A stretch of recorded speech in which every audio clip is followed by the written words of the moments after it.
Hi, food friends. It's Kevin. That's him, and I'm Ralph, right here behind the camera. And here we are at the cottage, and beautiful summer day. Can't believe we're already coming at the end of June. And we're sort of transitioning, you know. We were on a big French kick for a while, and we loved the French food, and I was in Paris, and it was all fun. But now we're kind of coming back to American cuisine, because we've got the 4th of July coming up, and we're doing steaks tonight. And as a matter of fact, we're going to do steak, which, you know, we love here in America. We love our steak, but we're doing it with the French style steak Poivre. And this is basically a steak that's done in a skillet and then finished in the oven. But you've got to have lots and lots of very coarsely ground black peppercorns, and that's what I'm doing right now. I've got a bunch of whole peppercorns in a Ziploc bag, and I've got an old rolling pin, and I'm working my frustrations out here and kind of really grinding it up with that rolling pin. And like I said, these are to be coarse, not a fine grind. He was chasing Marianne and I around with that rolling pin, and now he's found a better use for it. So it's got to be a coarse grind? Coarse grind, And what does that do or how do you apply that to the steak? Well, what we'll do is we'll take the steaks, we'll let the steaks get to room temperature, and there we go, look at that. And we'll let the steaks get to room temperature. We'll slather the steaks with Dijon mustard. Oh, that sounds Which, of course, is kind of a sharp mustard made with a white wine, Dijon mustard, and then So this is all the peppercorns that we were crushing up in the bag. Now, I've got kind of 2.5 strip steaks here. You can use whatever steak that you like. Porterhouse. Is there a traditional steak that they use for the steak? Ribeye. I don't know. I think a strip steak is usually pretty good. Is that a certain thickness? And this is about 1 inch thick. You could even go thicker if you wanted. I've had these steaks out for about an hour or so they're just at room temperature. Which is perfect, right? Which is perfect, just what we want. And so what I'm going to do first is I'm going to season with some seasoned salt. You can use just regular salt if you want. Some people like the Lawry's, which I like too. I just happen to have this Morton. In France, what do they use? Lawry's or sea salt? Well, they just use salt. I don't even know if they have Lawry's in France. Kidding. And, you know, it probably has a different name. I just want to make sure that I just got this little kind of stray piece, so we're cooking that up. I just want to make sure that there's some salt underneath up against the meat. Didn't you say in France they use butter with their steaks a lot? Yes. And I thought I invented that when I would have surf and turf, and I would take the little bite of steak and dip it in the clarified butter for the lobster.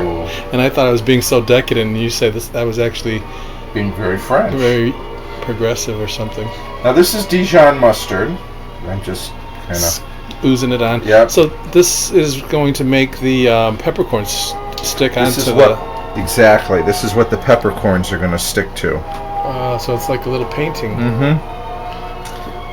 Little performance art meat painting. It also, you know, Dijon is, of course, is a French thing.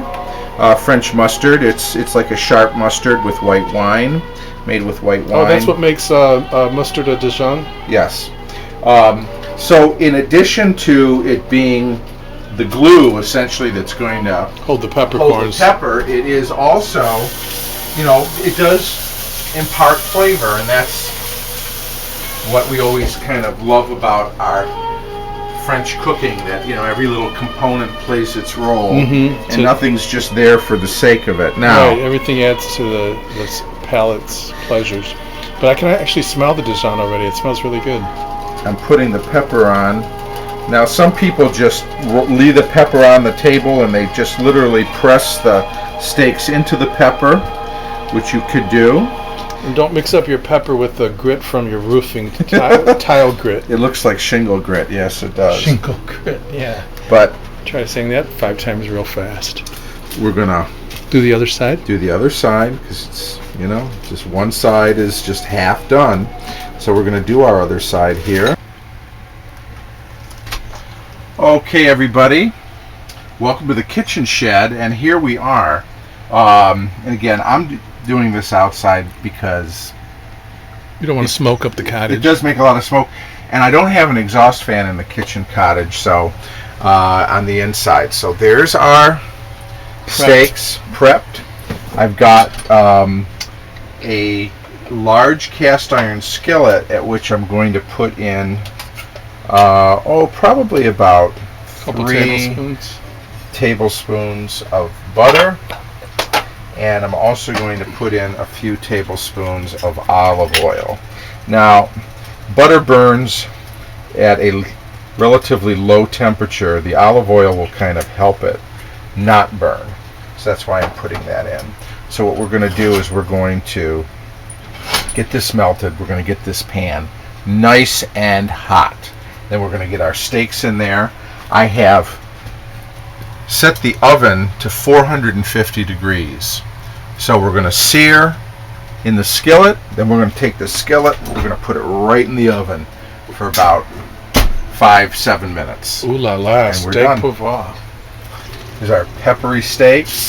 Oh, you hear that? And I see it sizzling and it's smoldering, and I think that's what you want, obviously, that's exactly what you want.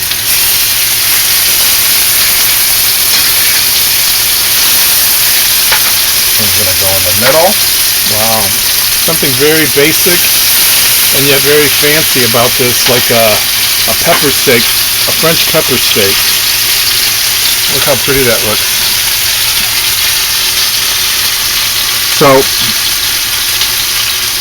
again, we're going in for the hard sear, and then we'll flip it. You know, we're cooking these steaks to like medium rare to medium. I know I like mine medium rare. So what's the time you would guess on each side? Probably about 3 minutes. Okay. We'll check it. And the pan obviously has to be so hot that it's smoking and right. You want to hear that sear right away, like we sizzle. did as soon as you put that meat in there. It's about the sizzle and the steak. Mm-hmm. And the steaks do cook better when you're starting with room temperature steak. I can tell you, folks, the smells are really good. You can smell the Dijon mustard, you can smell the butter, you can smell the peppercorn, and that nice meaty smell that a good sear creates. So we are going to let this continue to do its thing. We'll come back when we're ready to flip them.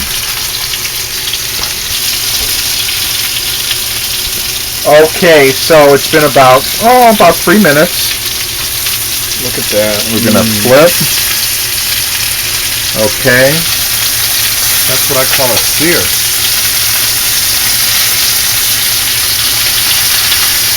Here we go. Flip. And one more.